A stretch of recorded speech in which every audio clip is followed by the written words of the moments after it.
Good morning, good evening, good afternoon, wherever you are in the world. This is John with Tommy's Top Picks here for your weekly market update. Oh boy, I am at the end of a very exhausting 7-day run of nothing but conferences, primarily for work, going back to last Wednesday, but also including the awesome Pro Tour, which was Friday, Saturday, Sunday for me. It was about half of Friday and then Saturday and Sunday.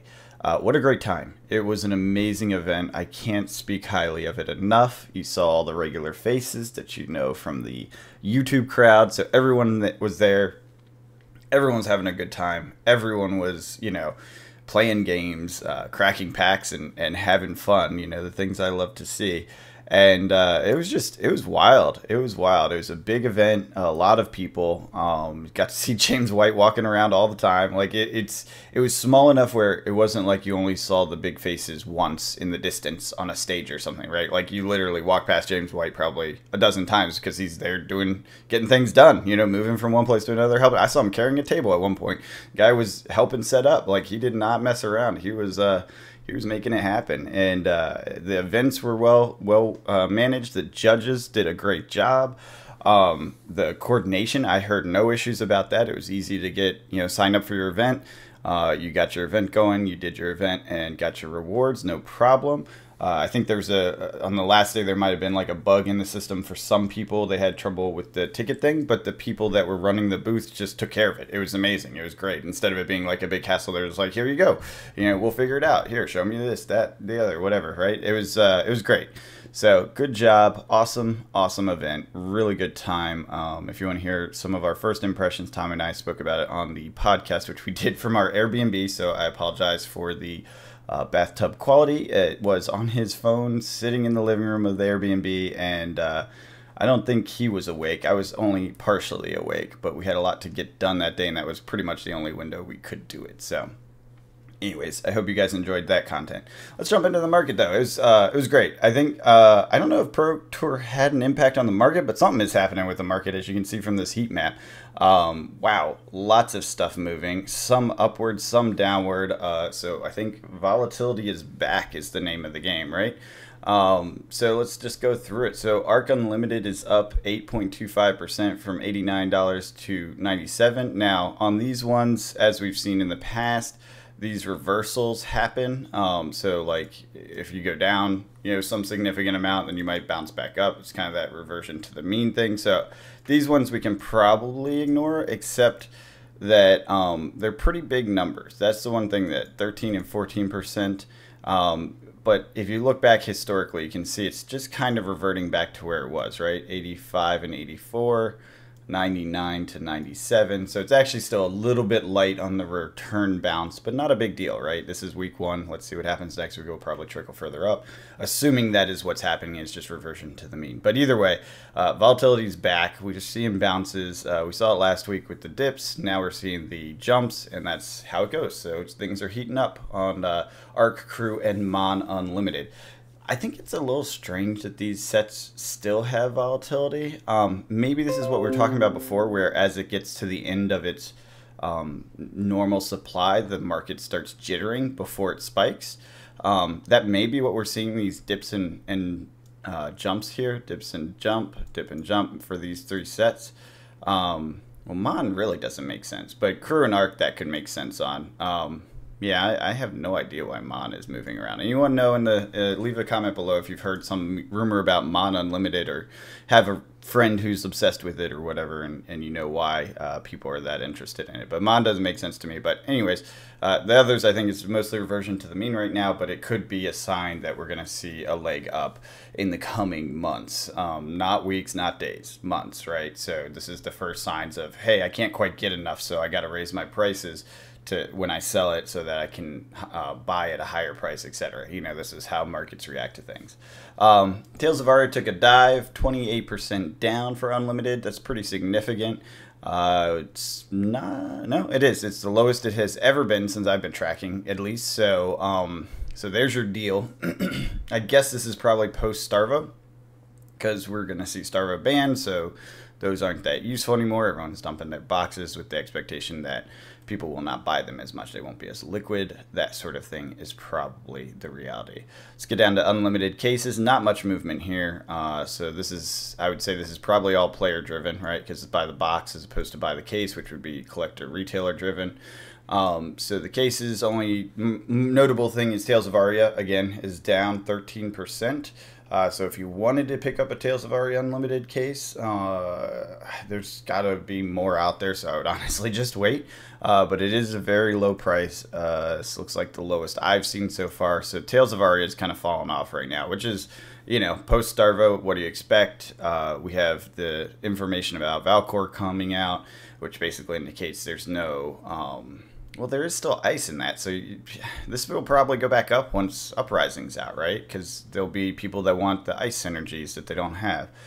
Either way, it's going to be available for a while. It's unlimited. We're talking about here for Tales of Aria. There's going to be a ton of it, so don't stress over it. But it is down right now. If you want to pick up what you think is a deal, it may be a deal right now. Expect for both of these to bounce up next week, kind of do that reversion to the mean like we saw with Arc, Crew, and Mon up here, because that's just what happens, you know, if it goes really deep, because 28% is huge, right? So this will probably jump back up, call it like 65 or something. It'll still be lower than 67, but call it 65, something like that, for next week. So we'll see what it looks like, but don't expect this to stay down forever, but do expect that it will continue on a downtrend for a bit, because Unlimited Tales of Aria, there's plenty of product. Let's see here. Let's get into WTR first edition boxes and ARC first edition boxes have both dropped 8%. Fairly significant. We were talking about this before, the rockiness around WTR. I'm kind of curious because this is dipping down, so this seems like a downward pressure if you're looking at it. If people are releasing it, leaving the game, because these are collector items, right? WTR first edition, spending $3,600 for a box, it's a lot. Could also be a result of Pro Tour. I did get around to the vendors and ask them what kind of their prices were for various things, and they were surprisingly reasonable. And you usually expect like kind of a tax at a event like that, but their sealed product prices were very, very solid. Some being very, very cheap. I think WTR was like 60, 61 for an unlimited sealed box, just out of, you know, kind of for comparison's sake, which is what you get on the internet, which means an in-person sale is not holding a in-person premium for the week of. That was a little surprising. I did talk about some larger sealed items, and this is around the price that we're looking at. This $3,600, $3,700. I did see that listed. ARC, I think, was a little higher, actually. So this is a bit of softness in the market compared to what we saw at Pro Tour vendors. Each vendor had different prices. They were not the same across the board. They were very different. And I'm actually looking to work a deal with one of the vendors that came from Texas. I don't recall the name of it, but they were there buying up products. So I'm gonna talk to them about some stuff. I think there's some opportunity there. Moving on, Crew is up, but just by a little bit, so it's not hitting the heat map. Back to 600. That's first edition box. Mon is down once more. It is not the lowest because it definitely dropped way lower back here, but lowest in a while, down 7%. Worth marking. Again, reversion to the mean because we spiked last week, or rather, we cooled off last week, and now we're going back up. So it's kind of reverting to the mean, but you'll see this is what I expect to happen up here. This 65, and then it spikes up to 57, so it didn't quite hit the same, still on that downtrend. This will probably hold true for a while with Mon, this volatility towards the downtrend, and we'll look at the charts in a second, just because the supply amounts and everything that was talked about before is still in the market, still getting flushed out. It'll take some time for that supply to dry up. For ARC, Crew, WTR, I expect that to be less time. I expect that to be heading upwards soon because they've been out longer. They didn't have as big print runs, etc. And when that happens for these, that will be indicative of how long we're going to have to wait for this, because we know this is 3 times the print run of Crew. So when these start going up on their natural, there's not enough supply kind of curve. We can expect that at a, you know, kind of a 3x time frame, not 3x time frame, 3x supply time frame. So the game is growing, you got to consider growth and all that sort of stuff. But that's one thing that I will be keeping an eye on, is when this trend starts up. If it's, say, 3 years in, then we can expect a 3-year curve plus, you know, call it a big supply premium for Mon, Tales of Aria, and Everfest. First edition cases, nothing moved on the WTR. As always, don't buy it at this price. Don't buy it from TCG Player. Buy it from Discord or Facebook because you'll get a better deal. Interestingly, somebody is trying to sell on TCG Player for only $12,000 for Arc. That is quite a bit of a discount. I mean, it's 60%, almost 60% down from what it's been listed at forever. And if you recall, not too long ago, we were spiking up to this 24,000 range. I'm beginning to expect that this is shenanigans. People are playing with pricing, trying to test the market. It could be someone honestly trying to dump it for 12K. I have a feeling they could get a better price for it. And frankly, even as someone who would buy something like a sealed case of Arc, I would never buy it from TCG Player. So, like, what's the point other than to manipulate data sets like this? I don't really understand what's happening here. As I've said before, these two products I don't trust. I don't trust the market numbers. I don't trust it. There's no volume. There's zero sales. Like, since I've been watching, none of them have sold a single case. So this data is, for all intents and purposes, purely speculative BS, right? I keep it in there just to track it to see if the market is changing kind of its perspective. But frankly, these are not proof points. So never take WTR first edition case and ARC first edition cases as proof. There's volume on these, right? Like, there's actually sales on boxes. There's never been a sale of a single case of either of these two. So call this like completely fake data. But it is interesting to see that it dropped down to 12,000. I think I saw a case of Arc was going for 13 or 14,000 at Pro. So clearly a better price than this 18,999. But 12 seems low. That's all. All right. So Crew first edition case, it is heating up 6%, 6.7%. Reversion to the mean. That's what I see. We dipped before, now we're rising. Seems normal. That's what we do, right? Scroll down here. Uprising. I am tracking these. A very interesting uprising drop of another 8%. So just more evidence. Don't pre-order, right? Prices do come down. It's coming out here in a month and change, a month and a week or two. So very soon we'll see it, and it shouldn't be that surprising that it will go down to map and maybe even some discount bundle type things. I imagine this is a pretty high print run product, since they're now combining unlimited and limited. So expect the prices to be very reasonable. I don't see it being anything crazy. And in fact, it's kind of weird because I have my Team Covenant subscription. I don't want to cancel it, but maybe I do to snag map and below deals because it might be the way to go going forward. I don't know. This new model, we'll have to see how it plays out, but we'll be tracking this closely. Because we want to see what happens, right? Like, what happens with this new release model, how it builds up, the hype beforehand, etc. Speaking of hype, though, it is worth noting history boxes are down again this week. I'm not tracking it. It is not a collectible. It's not worth keeping market tabs on for that purpose, but I have been keeping an eye on it for your information and just to kind of prove and say that, yes, they will be reasonably available. There will be a lower price. Do not pay more for it. It is once again down. It's down a couple bucks from last week, so I didn't cap a screenshot this time because I'm kind of done with it. I think the point has been proven, but it is worth your noting that something like a historic pack where they say it's not collectible, it's not collectible. There's going to be plenty. So prices are down. If you need historic packs, go get them. Let's see here. Aether Wildfire. I don't understand this. It can't be that short printed. The other two of this full art extended are at the like 79 mark or 72 mark, something like that. Way lower because they were all at 100. This is at 130. I don't understand it. I don't know why this one is such fire, other than Kano was interesting in.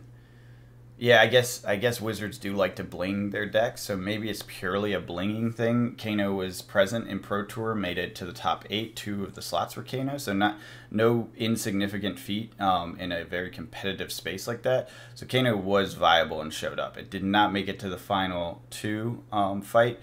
But maybe people are very psyched about Kano and are building Kano decks, and maybe that's why it's spiking. They want to bling up their fancy Kano deck for ProQuest 2. That's possible. I could see that. I would do that if I was doing like blinging up a deck that I was really proud of. I do like Kano. I'm just not very good at it, so I will not be blinging up my Kano. Something that we noted, Tommy actually found this while we were shopping and looking at the various booths. Starvo, the cold foil one, which used to go, if you recall, for like $300. It has dropped precipitously, which is makes total sense, right? He's about to be LL'd, or actually he is LL now, but it doesn't officially go into effect until the release of Uprising, or if they have another ban and restricted announcement in the meantime. So he's officially playable for ProQuest 2 if you want to bring in the cheese. I don't suggest doing it. I suggest working on whatever deck you intend to go for through Pro Tour, because if you do win with Bravo, you have to know you need a new deck and need to work on it and practice with it going into Pro Tour, because he will be banned by the time Pro Tour comes around, Pro Tour 2.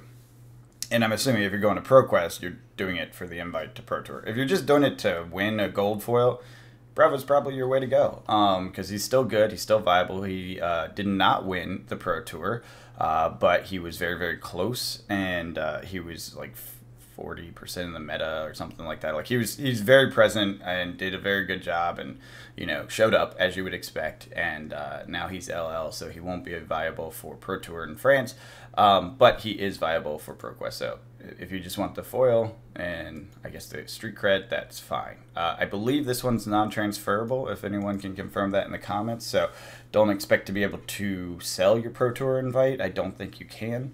But anyways, we thought it was interesting. Tommy actually picked one up because the price is right, and I 100% agree with him. I bought mine for way too expensive, and it will never be high again because the market has flushed out. There's a lot of product on it, and the obviously the living legend status has an impact. I honestly don't care. It's fine that I spent more than I should have. I'll just keep it on my shelf and sell it as a collector's item some decade from now. That was always the intention, which is why I didn't care, but at the same time, probably could have gotten a better deal if I just waited. I didn't actually expect it to LL this fast. I don't know that anyone expected it to LL this fast, though, so, that's how it goes. All right, let's get on to the charts. This is unlimited. Some of that volatility we're talking about. This is actually the one that's cooled off because WTR didn't really move at all. ARC, we're still seeing that jaggy line, no ARB opportunity down here, rise in price, but that's, again, here's your reversion to the mean, right? You see how there's like call the mean like this line here, maybe cut it through all of them like that, and this is, it dropped below, now it's back up, right? Classic reversion, and this one's actually pretty easy because this is almost right on this $400 line. And you have, it goes up, it comes back down to 400. It goes below, it comes back up to 400. And that's what I mean when I say reversion to the mean. It's always going back to its kind of set price until the whole line shifts up, which does happen eventually and is usually accompanied by a lot of noise. Crew not really moving too much. The cases, the boxes were, as you recall. So we have a lot of this volatility. Looks like we have an arbitrage opportunity available at $79 for a case divided by 4 with a box going for $84. That's a $5 margin. Not really going to make any money when you consider shipping, handling, and all the rest. But always interesting to see when they decouple like that, which they are. And it's clear there's like a huge volatility V going on here.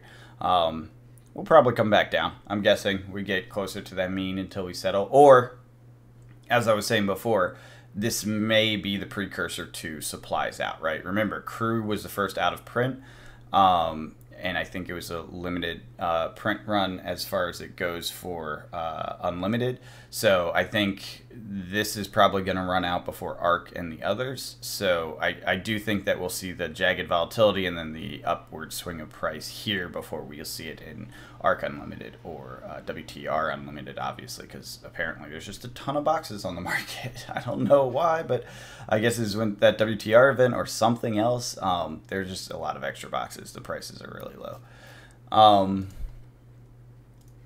Monarch still flushing out. I imagine this is going to stay this way for a while because we do not have print runs on Unlimited. It was just the first edition. Or no, actually, did we get print runs on that too? I'm not sure. Leave a comment if we did. Curious what that was.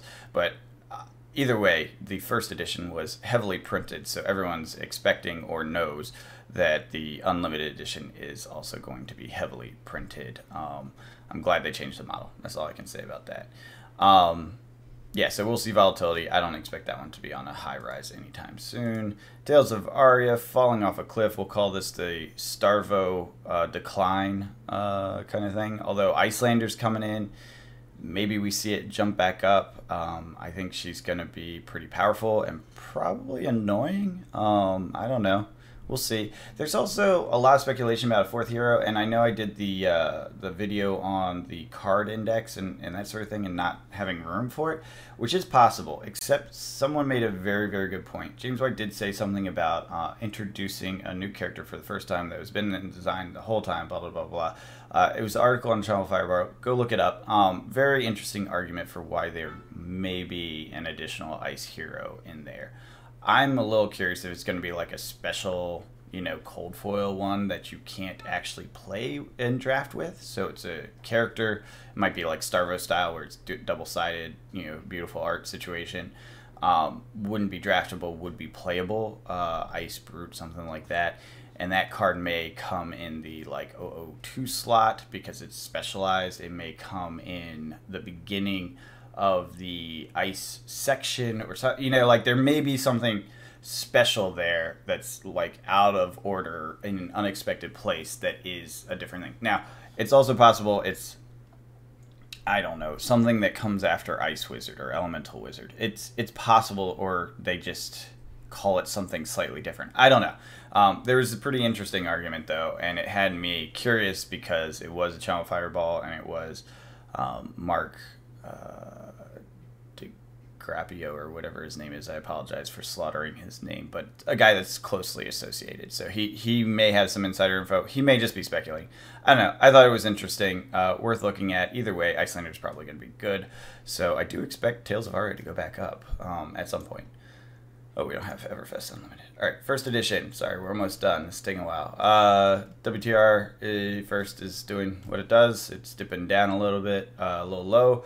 Call the mean right here between 4,000 and 5,000 historically, but I think we are on a downtrend. I don't know how long this will last. This is probably just people getting out of the game, collectors and whatnot, no longer interested. I imagine as supply runs out, it will go back up. There's definitely a lot of commerce happening, and Rudy put out a video saying he's more confident than he has been in a long time. So what do we got here? Okay, so Arc first edition boxes pretty flat. I mean, it is down, but it's such a slight trend. I'm not too worried about it. This is the crazy case, which again, don't trust that.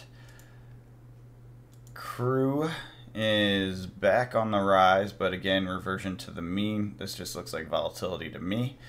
Maybe it settles a little bit lower, maybe it doesn't because of the limited print runs. I'm not sure, we'll see. I think Arc and WTR are definitely, first edition are definitely lower print runs, but question is Crew more popular, right? Because Crew definitely had a lot of love and it has more classes in it. So it's possible that Crew ends up running out, much like the Unlimited thing. It might run out first and end up spiking up. So we should keep an eye on this one and see which one our leading indicator is on basically price variance and supply loss. I know collectors are watching it because Rudy's talked about it. Here, no ARB opportunity. We were tighter before. It is spreading again, so the spread is getting healthier, so that kind of gambler's premium, if you will, is picking up.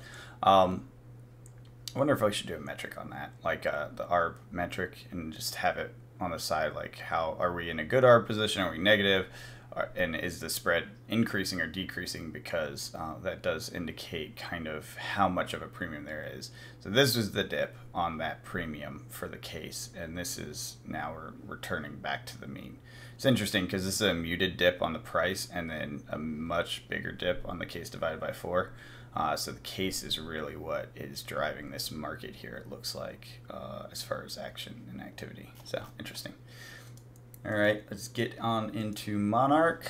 Volatile as ever, but it was flat this week on the case level. Volatile as ever, very low prices, pretty cheap, but coming back to the mean as we expected. No ARB opportunity yet. May change next week though.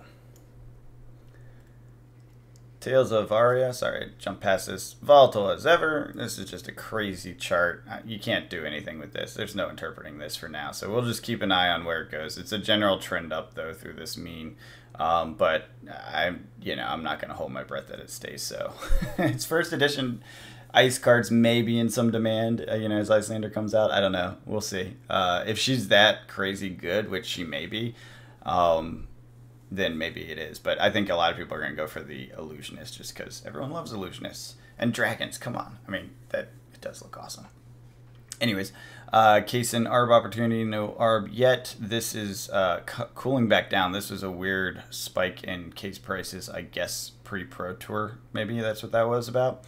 But either way, now it's back to more normal levels, approaching its kind of standard fall along minor premium. We'll see if it has a premium going forward or if we get an ARB opportunity. I imagine this is not going to be very stable for a while because, I mean, first edition Tales of Aria, there's plenty of.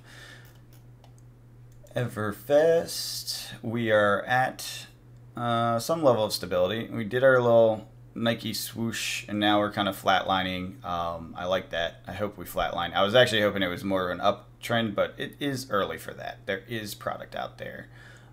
It is a crew-like product, so it's every class, so I suspect this will be a more stable market or a more liquid market. People will be buying and selling a lot more often on this than they will on, say, Tales of Aria, which will be very based around, are there elemental things happening right now?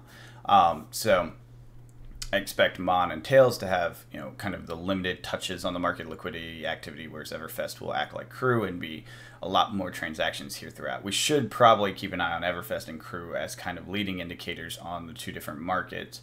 Crew's probably less aligned with ARC and WTR because they were much lower prints, whereas I believe Everfest, Mon, and Tales of Aria are going to be very much more similar prints. I'm not sure if they continue to increase the volume or not, but the point being that I think they'll be similar because of the nature of, yes, we have a lot, yes, we're selling a lot.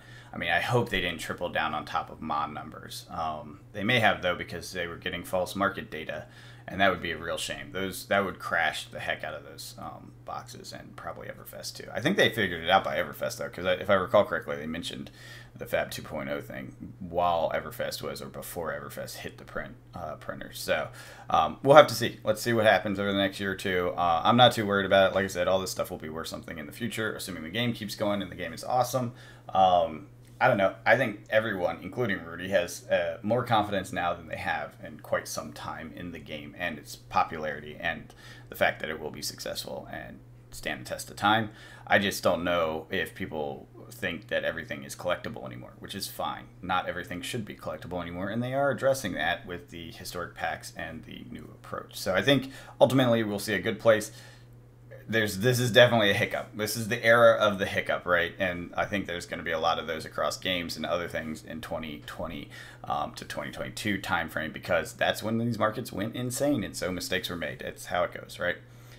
We do have an ARB opportunity here. It is it's a $1 ARB opportunity, so it's not worth it, but interesting to see that this keeps flipping pretty much every week, below, above, below. Pretty interesting to see how that plays out. Eventually, you'll get your case premium built in.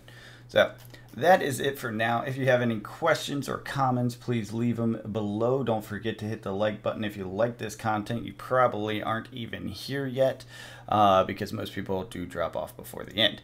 I hope you guys are out there having fun playing games, cracking packs. If you get a chance to get to events, I have to say I highly recommend it. Pro Tour was a blast. Had a really great time. Did not play as many games as I wanted in the official events, but I played a ton of games on the side, like a ton. I got to play more Fab that weekend than I've gotten to play in a long time. I can't remember the last time I played. Probably the last time I had my friends up and we all just like made a weekend of playing Fab. So, yeah, great time. Really enjoy it. Love this game. Always will. I think it is definitely something worth having some money in. Obviously, spare money, not kind of money that you're leveraged and taking out credit card loans, but money that you can afford to lose in a game that is as wonderful as this cannot be a waste in my mind. And that is it for me. I hope you're all having a good time. And like I said, if you have any questions or comments, leave them below, and I'll try to get back to you. All right, have a good one.